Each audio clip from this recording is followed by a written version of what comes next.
പരിശുദ്ധമായ ശരീരം വിശ്രമിക്കുന്നിടത്ത് എന്റെ അശുദ്ധമായ ശരീരം വിശ്രമിക്കാൻ ഞാൻ സമ്മതിക്കുകയില്ല. ഞാൻ പരിശുദ്ധനാണെന്ന് നീ വിചാരിക്കുന്നോ?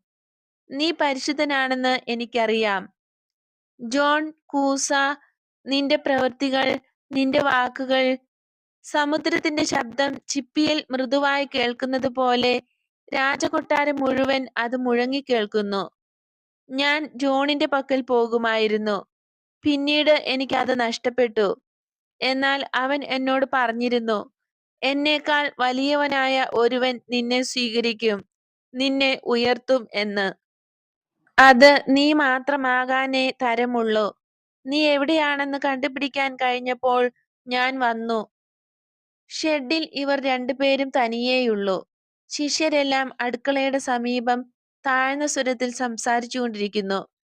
ഇടയ്ക്ക് ഏറുകണ്ണിട്ട് നോക്കുന്നു